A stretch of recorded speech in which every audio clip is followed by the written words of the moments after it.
25, Ugomma had earned a reputation as the most skilled weaver the village had ever seen. From the time she was a child, her hands worked magic with thread.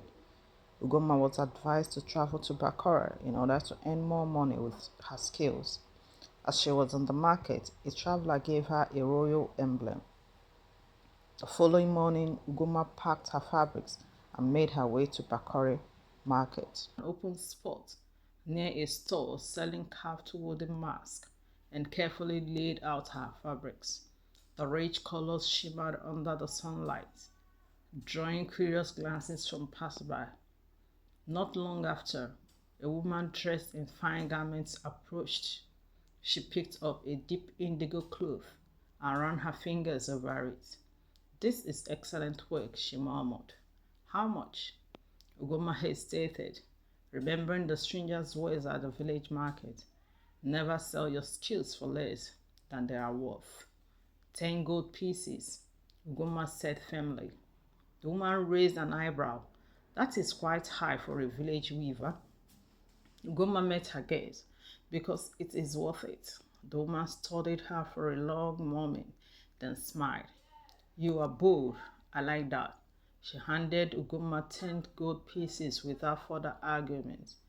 "My name is Madam Oro. I own a textile shop in the merchant district. If you have more of this quality, I would like to buy from you regularly." Excitement flared in Ugomma's chest. "I can bring more," she promised. But before Madame Oro could respond, as night settled over Bakura, the city transformed. Torches lined the streets, casting flickering shadows on the walls. Music and laughter filled the air, but Ugomma remained cautious. She clutched her basket of fabrics tightly as she searched for a place to stay. Madame Oro had given her a name, Mama Jemba, an elderly woman who rented rooms to traveling merchants. After asking for directions, Ugomma found herself at a modest home tucked away from the bustling streets. The scent of burning incense drifted from the doorway. She knocked. A moment later, the door cracked open, revealing a round, elderly woman wrapped in a red shawl. Her sharp eyes studied Ugomma. "You are not from Bakura." "I am from Tambira," Ugomma replied. "Madame Oro sent me." Majemba nodded. "If Oro sent you, then you must have something special." She stepped aside. "Come in." The room was simple but warm, with woven mats on the floor and a small fire crackling in the corner. Ugomma placed her basket down, relieved to have a safe place to rest. As she settled in, her thoughts drifted to the mysterious young man from the village. Who was he? Why had the guards let her in without question after seeing his emblem? Before she could dwell too long, a knock sounded at the door. Mama Jimba raised an eyebrow. "Expecting someone?" Ugomma shook her head, her heart pounding. Mama Jimba opened the door, and there he was, the same young man from the village market. But this time he was dressed differently. His simple clothes replaced by a fine tunic embroidered with golden threads. Two men stood behind him, their posture stiff with authority. Ugomma stood abruptly. "You?" He smiled. "Stepping aside, you made it to Bakura." Majemba looked between them. Ugomma's mind spun as she stared at Prince Malik. Just hours ago, she had been fighting for a place in the city, and now the future king of Bakura was standing before her, offering something she could not yet comprehend. She folded her arms, keeping her voice steady. "What exactly are you offering me, Your Highness?" Malik chuckled. "Back to formality so soon? A moment ago, I was just a traveler." "You were pretending to be a traveler," Ugomma corrected. "Fair," he admitted, his eyes twinkling with amusement. "But my offer is real. You are a rare talent." "Ugomma, Bakura is filled with silk traders and cloth merchants, but none with your skill. I want to commission your work personally, to weave for the royal family." Ugomma's breath caught in her throat. "The royal family?" That would mean wealth beyond what she had ever imagined. A single commission from the palace could change her mother's life forever. And what do you get in return? She asked suspiciously. Malik smiled, tilting his head. I get to see someone with true skill and ambition rise, and perhaps I get to know you better. Ugomma's heart pounded at the way he said it, but she refused to be distracted.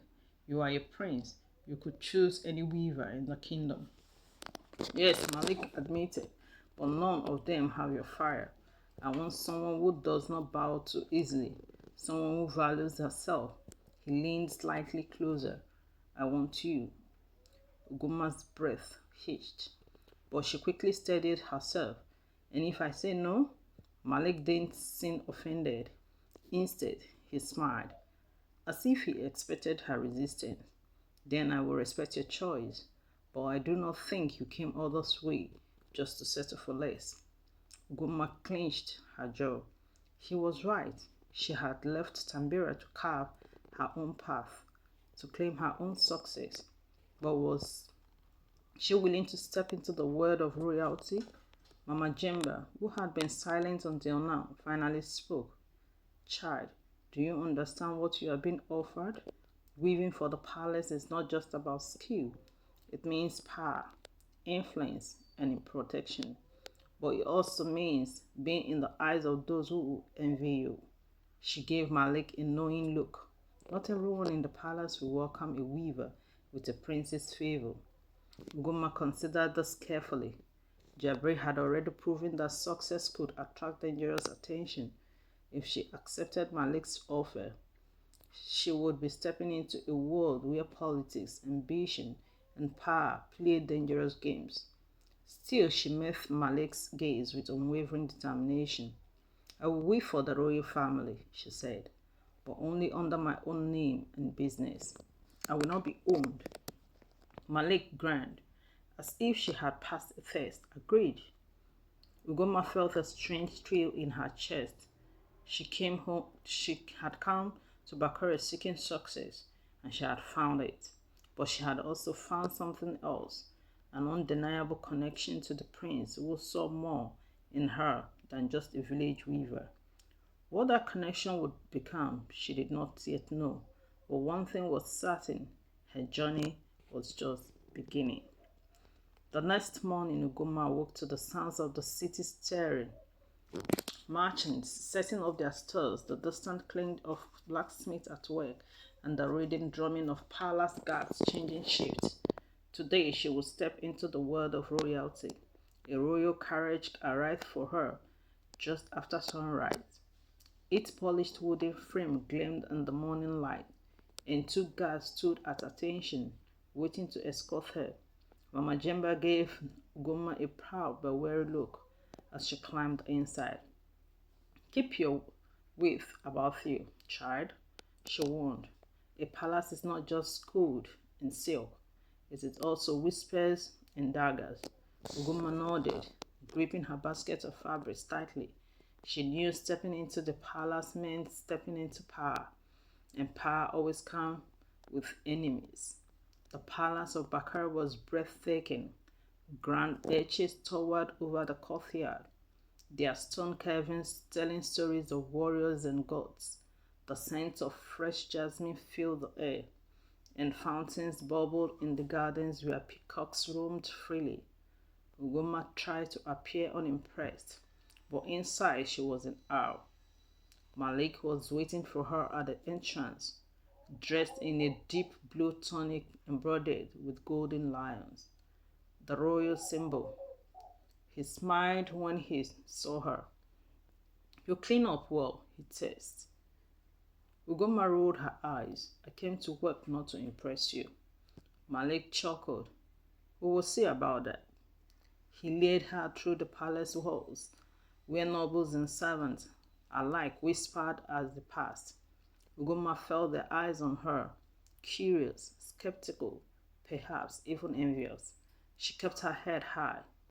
Finally, they reached a grand chamber where both of rare fabrics were displayed, 6 from the east, embroidered curtains from the south, in shimmering gold threaded cloth reserved for royalty. An older woman stood at the center, her posture rigid, her sharp gaze sweeping over Ugomma like a blade. "This is Lady Zara, the royal court chief tailor," Malik introduced. Lady Zara looked unimpressed. "So this is the village weaver the prince has taken an interest in." Ugomma met her gaze firmly. "I am here because of my skill, not the prince's interest." Lady Zara egged an eyebrow. "We shall see about that. Come." She led Ugomma to a large weaving loom made of polished mahogany. "If you are to weave for the royal family, you must prove your worth. Create something fit for your queen." Ugomma took a deep breath. She had woven since she was a child, but never under such pressure. Still, she was not one to back down. With steady hands, she selected her traits: deep crimson for strength, gold for prosperity, and black for excellence. As she walked, the courtiers gathered around, watching in silent judgment. Hours passed.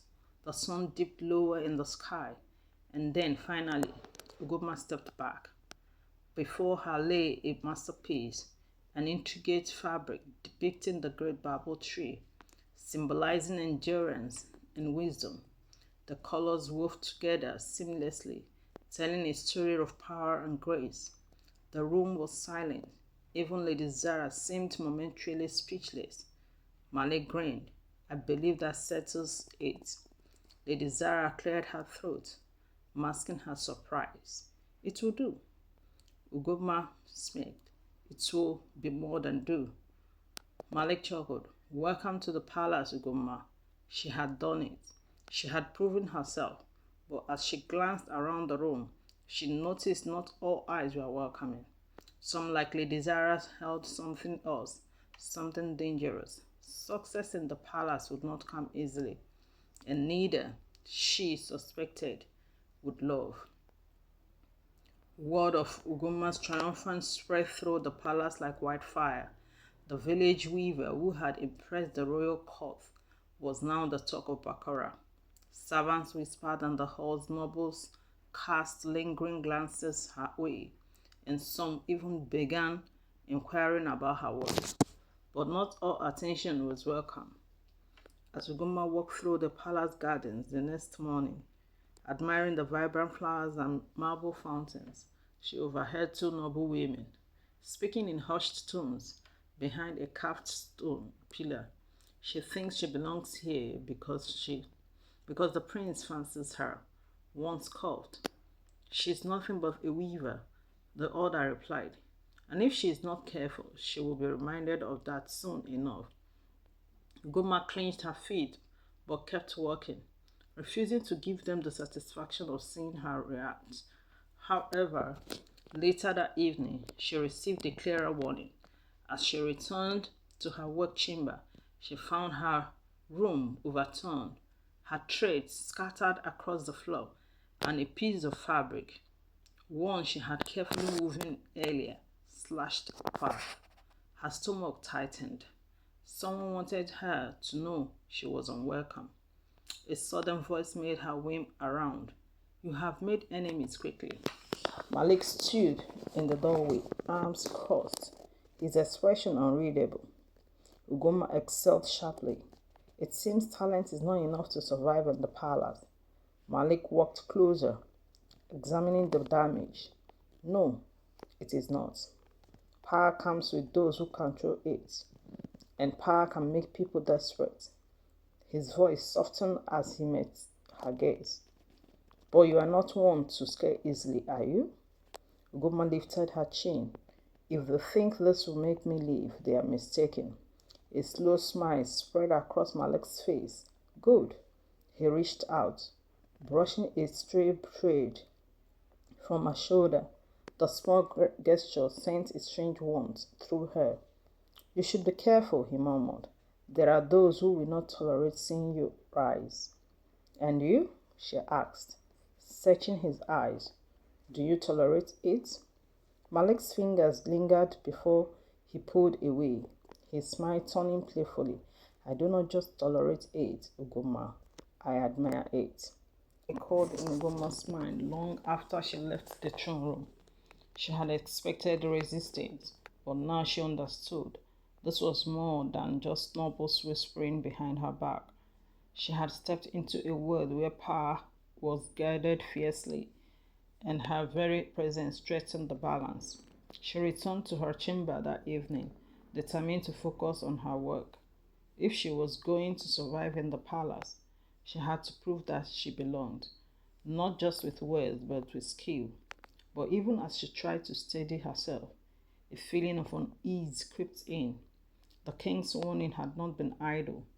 There were enemies in the palace, waiting for the right moment to strike. The next day, Ugomma was summoned again, this time to Lady Zara's chamber. She entered cautiously, finding the older women seated behind a long table covered in fine silks and gold-threaded garments. You continue to draw attention, Lady Zara said without looking up. I do not seek attention, Ugomma replied. I seek to do my work. Lady Zara finally lifted her gaze. That may be true, but in the palace, perception matters more than truth. She picked up a length of silk and ran her fingers over it. The king may tolerate you for now, but others will not.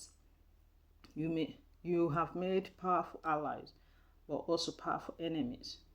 Ugomma stiffened. If you summon me to warn me, I assure you, I already know the dangers of being here. Lady Zara tilted her head, studying her. No, girl, I summoned you to test you. She gestured to the silk before her. This fabric is for the queen's ceremonial robe. It must be flawless, and you will weave the final section. Ugomma's breath caught. This was a test, indeed. If she succeeded, she would prove herself worthy of working on the most sacred garment of the royal family. If she failed, she would be humiliated or worse, cast out. She met Lady Zara's gaze.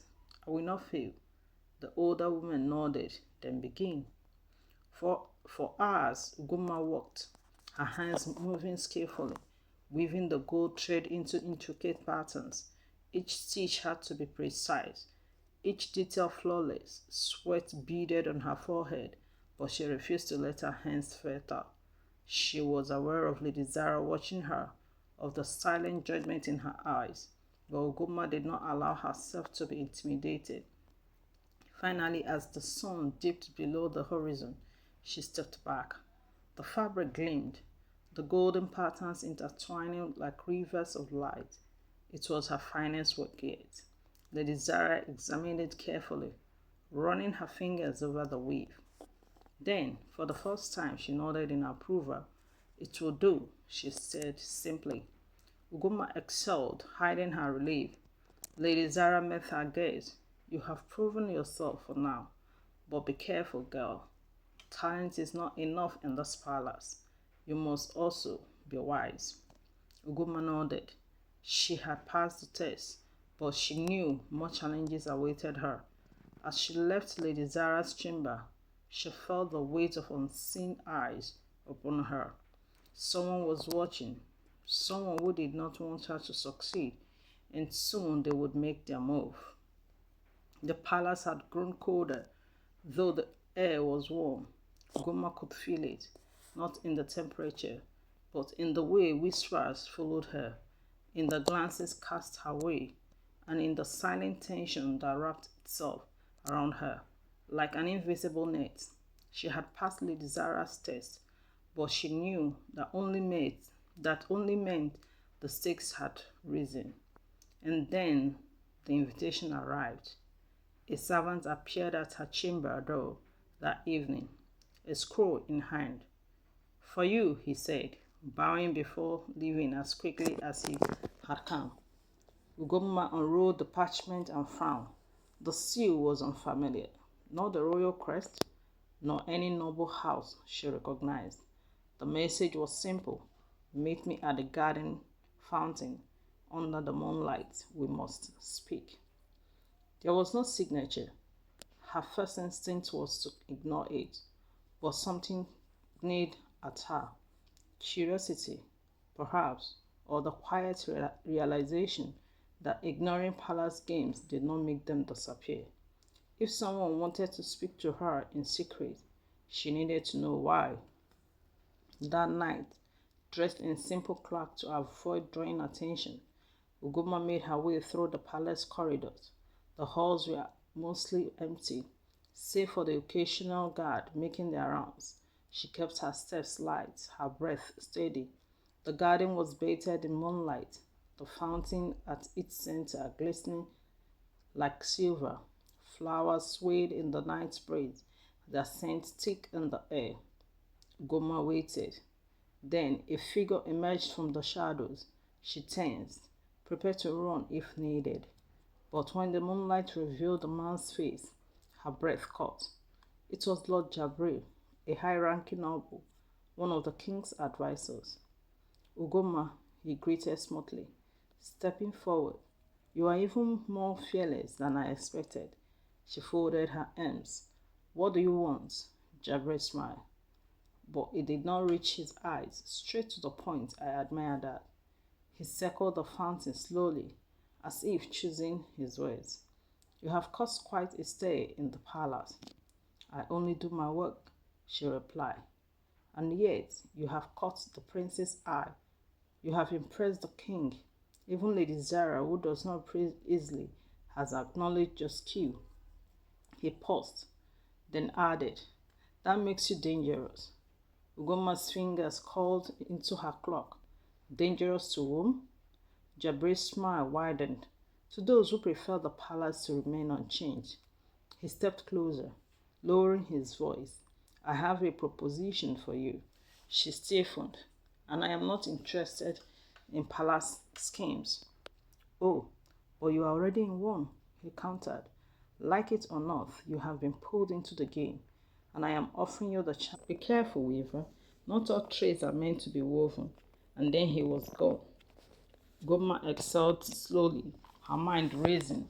The game had begun, and now she had to decide how to play it. Ugoma lay awake that night, staring at the ceiling of her chamber. Lord Jabray's words played over and over in her mind. Choose your allies wisely.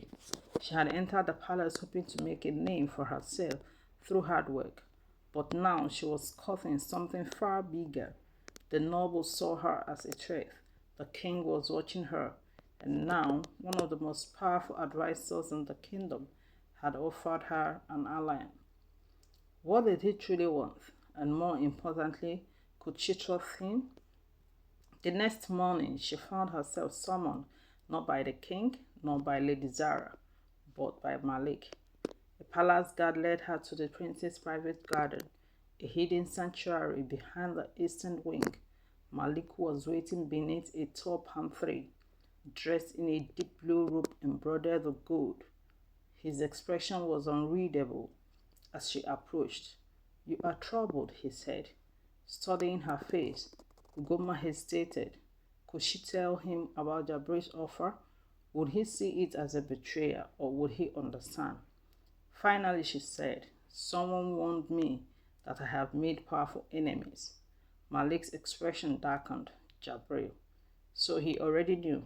I didn't accept anything, she said quickly.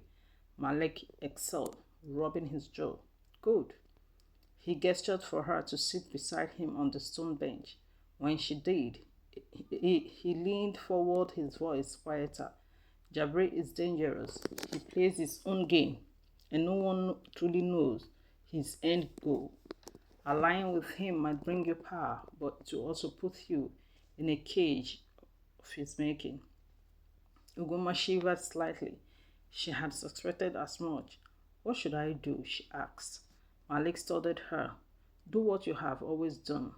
Prove yourself with your skill. Show them that you are more than just a passing intrigue. He hesitated, then added, and trust me.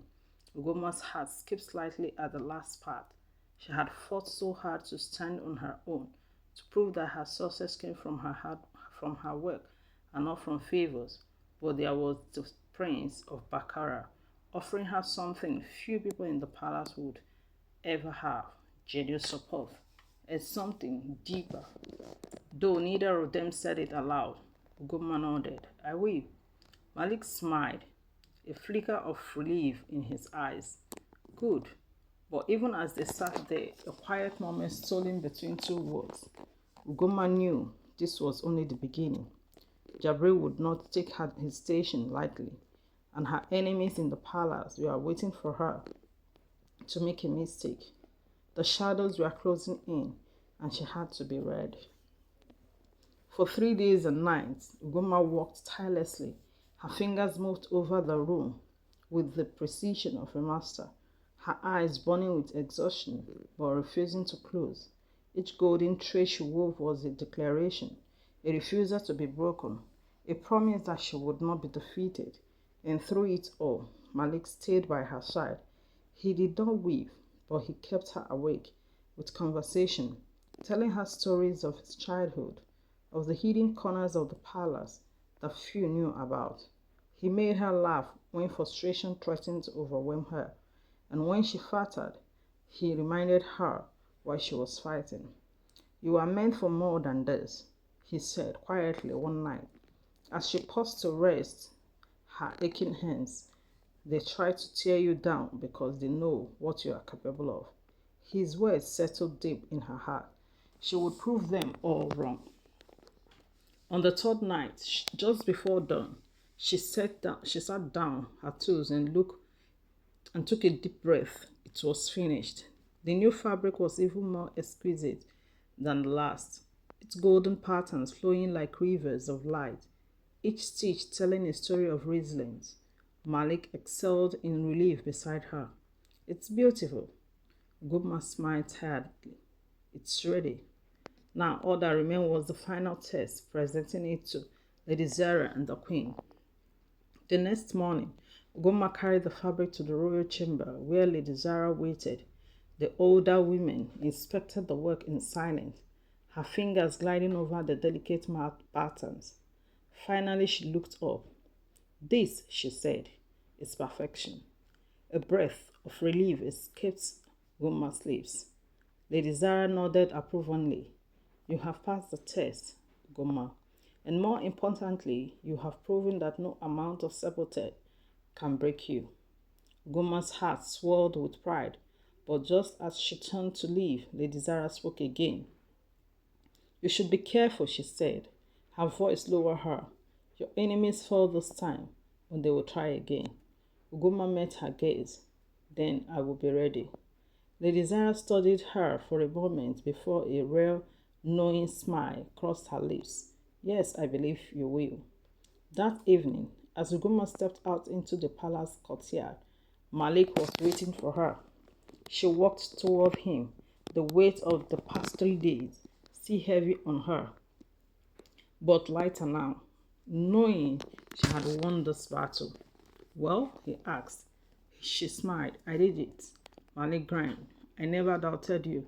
For a moment, they simply stood there, the setting sun casting golden light over them. And then, without thinking, Ugomma stepped closer. Malik's gaze softened, his hand reaching out to tuck a loose strand of her hair behind her ear. The touch was light, barely there, but it sent warmth through her. Ugomma, he murmured. She held her breath, waiting. But before either of them could say another word, a voice came from the corridor. Prince Malik, the king requests your presence immediately. The moment shattered. Malik sighed. Stepping back, duty calls. Ugomma nodded, forcing herself to ignore the lingering warmth of his touch. As he walked away, she exhaled slowly. She had won this round.